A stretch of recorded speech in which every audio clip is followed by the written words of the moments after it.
I got this amazing.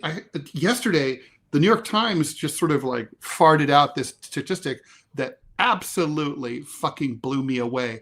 So 19 million people who voted for Biden in 2020 did not vote in this election. Yes. 19 million. Joe Rogan has talked about that is a lot. That number which is keeps why going up. We thought it was 8, then it was 10, then it's 12. Now it's 19. Why Joe Rogan has talked about this actually, which is why the people that I would define as Trumpers, the people that believe he walks on water and can do no wrong, that to me is how you define a Trumper. Those are the people that have been saying for the past 5 years that Joe Biden stole the election, that this is why, because there were trends like, and they're just kind of, ghost stories from different areas. But now the numbers are out. There's no evidence, though. There's really no evidence. But now the numbers are out, and you're saying, where are these 20 million people that 20 million like that? Well, I mean, I guess you can retro engineer it and say, reverse engineer it and say, oh, well, those people didn't really vote for Biden in 2020. But that's not what I was trying to get at. What I was trying to get at I'm just saying, I'm not a Trump.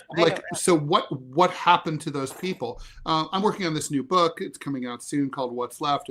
And so, but this got me thinking, what sociologists and political scientists in the US and pollsters never look at is the theory of the non-voter. Like, who are non-voters? Why don't they vote? It's assumed generally that people who don't vote are apathetic, lazy bastards, and that's why they don't vote, right?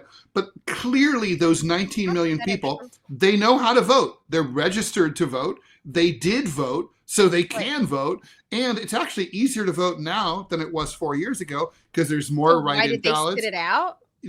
Yeah, why'd they fucking sit it out, right? And I'm sure not all 19 million people have the same explanation for why they sat it out. But still, that is a massive thing. I mean, that is a lot of fucking people, right? So that is a huge, that changes 3 times the population of New York City. That's a lot of people. That changes whole outcomes. So. Yeah, massively across, and it would have had massive down ballot repercussions. I mean, the point is that we don't go. There's no one who ever polls people who didn't vote and say, why don't you vote?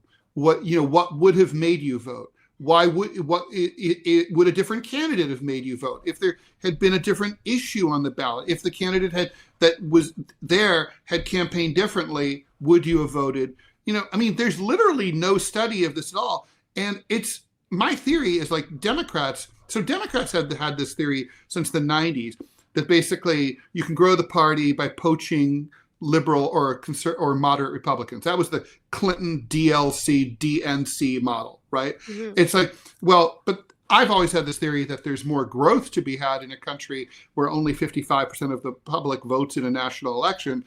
In the non-voters, the 45%, don't worry about like the 2 or 3% you might get. Don't poach. Yeah. And Donald Trump proved that. He got millions of people in 2016 to vote for him who had never even been registered to vote before. He created a new party by bringing in outsiders into the party to vote for him. Well, so, it's not like Republicans really en masse changed their minds. Old Republicans who voted for Mitt Romney voted for Donald Trump. Some did, but that's not why he got elected. That's not who won.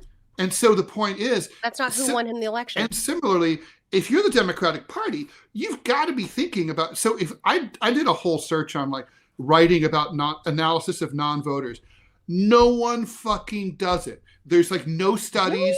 Really? No one is there's no polling. It's the same way that there's no polling. We don't know how many socialists there are in the country because no one ever says, are you a socialist? Or are you a communist? Are you a left libertarian? Are you are you an anarchist? Are you a right libertarian? No one ever, do you support? Nobody asks that. Literally all polls ask, are you very liberal, somewhat liberal, moderate, somewhat conservative, or very conservative? That's it. That's the only thing they ever ask.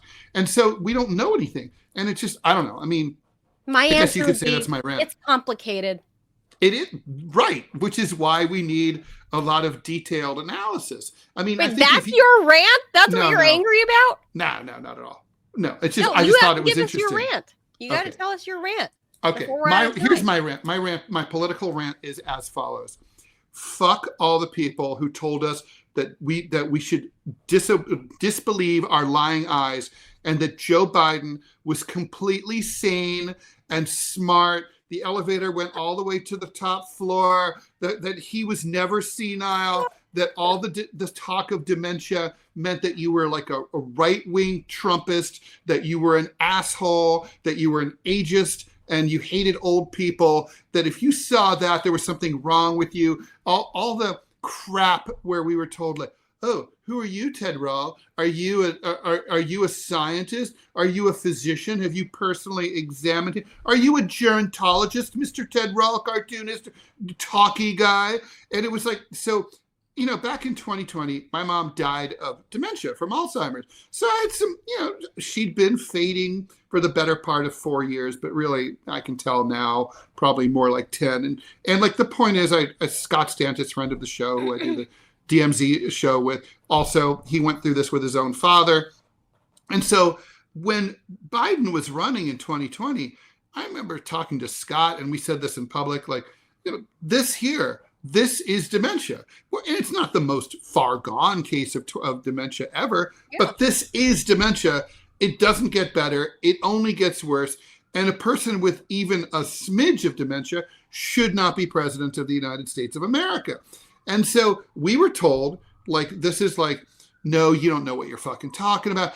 Even as recently as the last election, just a few months ago, Kamala Harris said, that's ridiculous. She said, we have a hard time keeping up with him. Literally. Like, really? Really? And so then, it's like this thing I always like to quote from my lawyer. Like, not only was that not true, it could not have been true. And so, like, now we know that, for example, so the Wall Street Journal does a deep dive, and we're not talking about the editorial page, which is right wing. We're talking about the liberal dominated news section of the Wall Street Journal, which does exquisite, solid reporting, far better than the New York Times. They go deep into the administration. They get lots of people on the record who've been in the White House, who know Joe Biden, saw him every single day, or maybe they didn't see him every single day because he was kept hidden a lot. Right. But they have stories. And this goes back to, from the very beginning, he was addled and diminished and never qualified to be president. And there are some shocking fucking stories. Like, do you know that Joe Biden only met with his cabinet 7 times in his entire presidency? In 4 years? 7 times in 4 fucking years. 7 times. And then also, you'll remember when Lloyd Austin, the defense secretary, went AWOL because he freaked out about getting prostate cancer. And he looked a little confused. Like, why is everybody surprised that I'm not around? Well, we now know why. Because it's not Austin's fault. Austin was confused because he has not met with President Biden in over 2 years at all. Not once.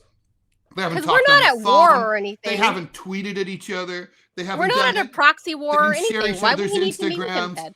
Yeah, it's not like the Defense Department's up to anything in Israel or Ukraine or any place else. I mean, it's like, so literally he's like, what do you mean? This is like a work from home job. I don't have to. It's like, probably, again, Pete Buttigieg, Department of Transportation Secretary.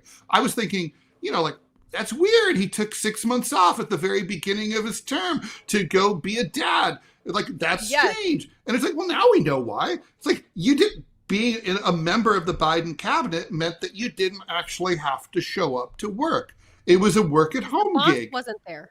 Yeah. So like we now know that, like, Jill and her little team of insular. Oh, and we know that Karine Jean-Pierre, poor Karine Jean-Pierre, who, is not the most likable person, but she is, the press secretary is supposed to actually meet with the president quite often, like one-on-one. She never did.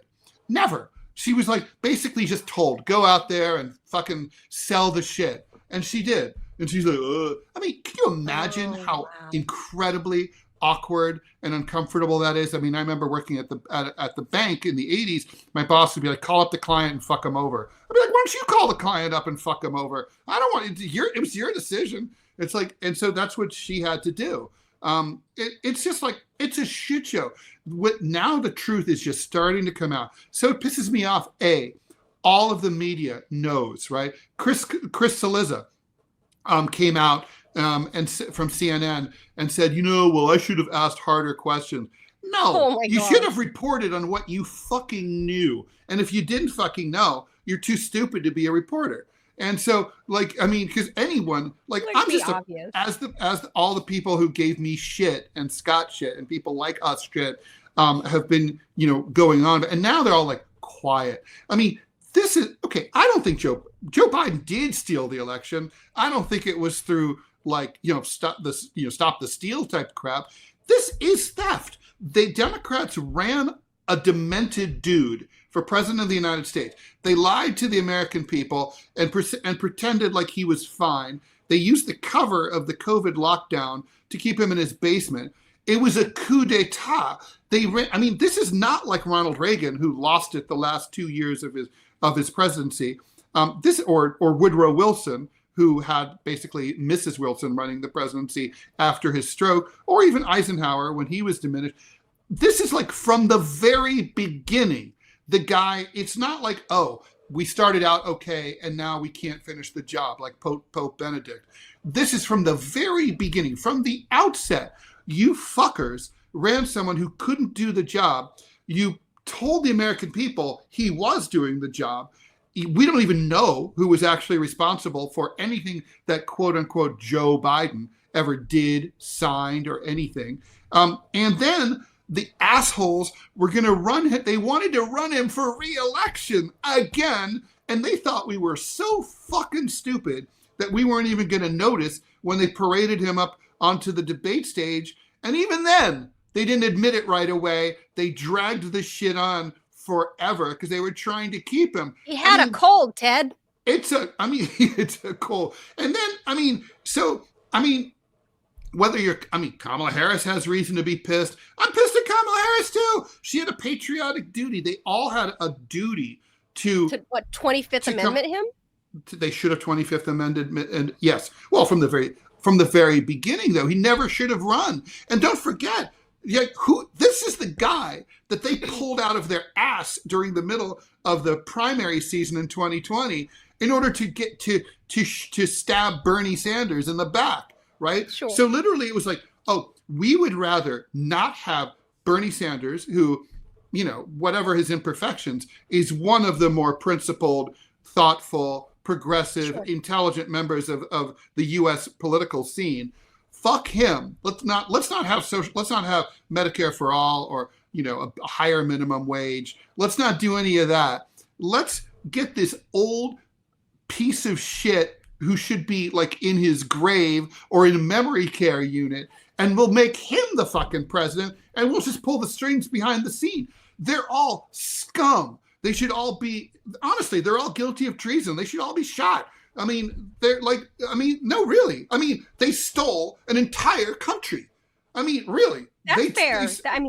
Okay. So that's my rant. So, and now here's the thing. The people who went along with that, they all make big bucks. They're all still at the op-ed pages of the New York Times and the Wall Street Journal and the, and all those consultants, millions of dollars. Making bank. Meanwhile, Ted Rall is here underemployed and unemployed. And it's it's fucked up. And so are you. This is fucked up. People who are right should be rewarded. People who are wrong should be punished.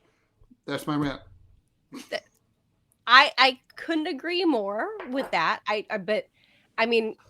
But again, does this boil back down to this being because we're in a capitalist society that let's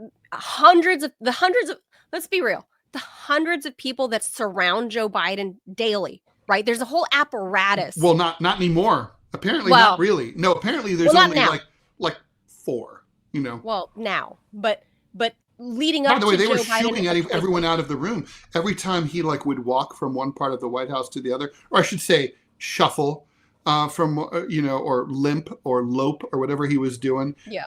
Wander. They would clear out all of the White House staff, so people wouldn't witness it. Yeah. Mm-hmm. Yeah. I'm sure. Well, but POTUS is on the move, right. Scooch. Whatever his code name is, they're Secret Service is clearing everyone out. Dancing reindeer. I don't know what they're. I think they've released what his code name is. I don't know it though. I need to. Fucktard is on the move. What is Joe Biden's secret service code name? Yeah. Dancing turd. And his Biden, wife also is definitely part of this. So is Hunter. Oh, his wife is total. The Biden family is part of this, 100%. There's no way that they're not. I don't know. I can't pull up real. And quickly. then to have the balls to sort of say, "Oh, we're Celtic defending democracy." You're a What is it? Celtic. Celtic. Yeah, Americans probably say Celtic because he's Irish. Yeah. Right. Celtic and Capri. Jill is Capri. Capri. And I don't know what Trump's name was Mogul, and Melania is Muse. Huh. I wonder who chooses the names. Well, I think they're almost poetic. I think POTUS and their families kind of give ideas of what they like, and then Secret Service decides. So that way they have a book of names that they've used, and they're like, okay, you can. How about this and this? And then the families. What would you choose for yours? Hell if I know. Jeez, that's a tough one. I don't know. These are so good. Celtic and Capri and I think I'd want Feline. Feline is on the move. Feline. Fierce. Ooh, fierce is good. Or I'll take fucktard since it's still available. It's probably definitely available. They gave Donald Trump Jr. Mountaineer. That's strange. And long too. But yeah, so if Celtic is on the move, you clear everybody out of the West Wing or whatever, the East Wing, that's the family residency or whatever. But so my point is, leading up to 2020, there were hundreds of people in the apparatus that surrounded Joe Biden, right? Like all of these advisors, all of these paid consultants about image and literally everything. They're consultants for everything. What shoes you should wear, what your hair should look like, literally everything. So there are hundreds of people surrounding this man that knew. Yeah. Because like you, Ted, I took care of my grandmother literally until the day she died. The moment she died, I was holding her hand. She took her last breath. I watched her for years descend into dementia and Parkinson's disease. And I saw it back then that Joe Biden of 2012 was no more by 2016. He was no more. Yeah. Well, I think my theory is that he was still sharp by 2014, 2015. But something happened by 17, 18 after, you know what it was. After his son died. That's exactly it. When Bo died, he snapped and spiraled out. And to the extent that you can feel sorry for someone who supports genocide and is hopelessly corrupt, I do feel sorry for him. That's a horrible thing. But then he had no fucking business running for president of the United States. I agree. So the main question here should be, Ted, if we have not, in effect, had a mentally present POTUS for 4 years, then doesn't that expose our system of presidents that this is like no more as useful as having the Queen of England? Yeah, no, I mean, yeah, you can totally. I had that whole theory about Donald Trump and his first term and how, he's basically a madman. And it was like, well, obviously the founding fathers have constructed an amazing system where you can have a lunatic as president of the United States. And it really doesn't matter. Cities didn't burn, wars. We don't have civil war. The economy didn't tank. Everything was all right. So, obviously the American system sort of runs itself. It's on autopilot, and, hopefully we won't end up like that Azerbaijani airplane in a field. But I kind of think that's right. Is it supposed to be that way? Is it supposed to be that way? Well, I would say no. It shouldn't be. I would say no, because we were told that this is a truth in advertising thing. We were told that we elect someone who runs on a set of campaign promises that then he or she tries to enact when they're elected to represent our interests and also as new issues come up to try to think about what our best Right. interests are and enact those. Well, that's not what we have. I mean, what we have is a cabal of former Obama era hacks who basically behind the scenes, nobody's elected. And even if they're very well intentioned and very smart, I don't doubt that Tony Blinken is smart. Not well intentioned, but smart. He's smart enough. I mean, he's not a fucking moron. But like the thing is, we didn't vote for Tony Blinken. Okay. So therefore, so when did the change happen, Ted? Like at what point did a president stop being the actual leader, that there's no leader in the Oval Office? When did that happen? Was it like Teddy Roosevelt era, Taft era? No, I think Richard Nixon was clearly the leader in the White House. And there's a lot of, evidence in the White House tapes to support that. Like post Reagan? I think maybe post Reagan. Yeah. When the full-fledged corporate capture of the U.S. government finally totally, they always had influence, but once that happened, it's hard to. I mean, you can't really point like this is the day. Right. There's no exact date, but I mean, I was a teenager in the Clinton era, but I think it's very safe to say if you had to pin it on one POTUS, you can say Clinton. I would say that's NAFTA. Right. And if you had to pin it on one guy, pin it on Clinton. Yeah, and Bernie Sanders had this analysis. He doesn't get any credit for it, but it's correct, where he said that when the Democratic Party decided to go away from its small donor model to go, it used to be until 1980s that really only Republicans got major corporate contributions. Democrats were reliant on labor and individual contributions. And then Clinton's team was like, we can get the big bucks, but we have to, suck corporate dick in order to get it. And so they're like, yeah, we can suck corporate dick. And so they gobble Glory gobble that sweet nectar up. So they did. And so that was the Clintons' genius. But of course, there's a price to pay, and those donors expect their calls to be returned, and they expect their interests to be represented. Not surprisingly so.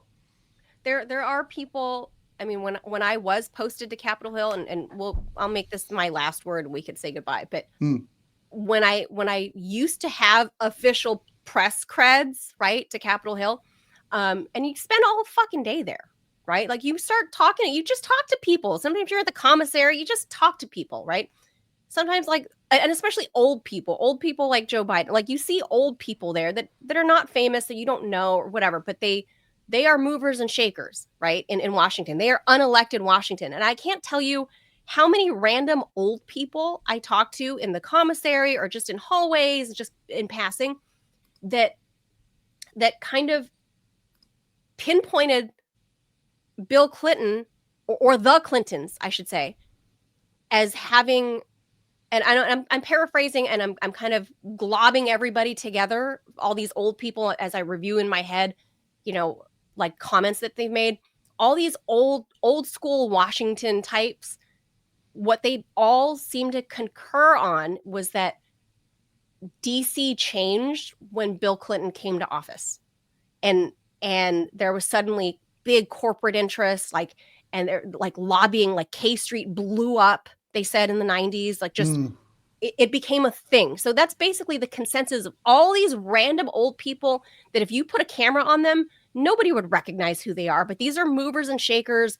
Like these are think tank people that are in the ear of the presidents, in the ear of senators. These are people that actually make moves happen in Washington. And I couldn't tell you how many times these really old people that are probably, many of them are probably dead at this point, told me about the 90s, gave me stories about the glory days of the early 90s. And they effectively said Bill Clinton was the one, the Clintons came to Washington and changed it for the worse. I believe that. So makes a lot of sense to me, I guess. So anyway, we should wrap. We'll call that our Festivus show. So I think a lot of us, obviously this is mostly a political show. So obviously Ted and I have a lot of political grievances to air. I think a lot of people that watch this show have a lot of political grievances to air. We would need literally hours upon hours to talk about all the various grievances. If we want to talk about like social issues, oh my God, there's so many issues. But Ted and I are working towards kind of reshaping the show going into the new year now that we kind of have a hang of everything. We recently had a team powwow about it. And I think I could say that again without, because, the Washington Commanders might go back to the Redskins. So I can say powwow without sounding racist. Just saying, because Trump is coming back. We can say Merry Christmas. We can say all those things again. We can be politically incorrect because I've never claimed to be correct. But anyway, thank you guys for watching. Make sure you guys please subscribe if you are on YouTube. It is free. It doesn't hurt you, even though I hate them. I love our show. So I will ask you to please subscribe on YouTube, but please make the conversion. Go to Rumble. Subscribe to the TMI show there. Do both. On Rumble. Or both. The TMI show, one There's word. There's good content on each that sometimes doesn't exist on the other. So for that reason alone, it's good to be on both. Yeah, I have. No, they kicked me off of YouTube entirely. They completely nuked my account. I'm not allowed to have a YouTube account. Have you appealed? So I had to make a new. I'm about to look into that. I've been too ill, as you know, yes, to actually fight back. But I'm, now that I've got, you gotta fight for your right to YouTube. Yeah. No, I've got makeup on, Ted. This is my war paint. Yep. War paint. Maybe so please, guys, maybe I should try it. Try some makeup. Make you feel good. I've had makeup before when I was on national TV. When you're on TV, you got to. Yeah. If you guys are on Rumble, please and thank you. If you can become a paid subscriber, $5 a month, we can keep doing this show for you. It helps pay the bills, make some ends meet, pay for our internet and equipment, stuff like that. And hopefully eventually one day this can be an actual real paying job. If you're enjoying what you're seeing, you find value in what we do, please and thank you. Please become a paid subscriber.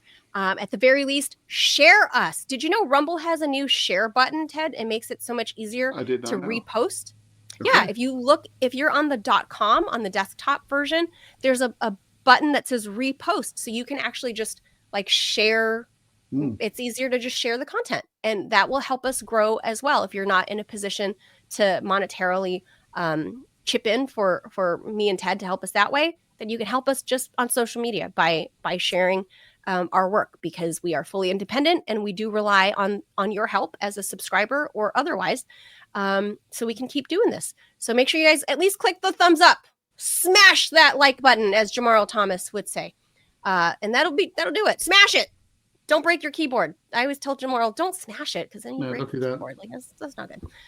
So that's gonna do it for us. Thank you guys for tuning in. We've got lots of grievances, not enough time, but we'll be back mañana for more news and probably still more grievances, Ted. I think we do Festivus year round. Yeah. Festivus is in our hearts. Festivus, we have the Festivus spirit all year long. All year long, Ted and I. Yeah. Mm-hmm. Very Festivus in here. Festivisium. Right. Bye, everyone. Bye, Manila. Adios, amigos. Thank Robbie, you. get better. Feel better, Robbie. Adios.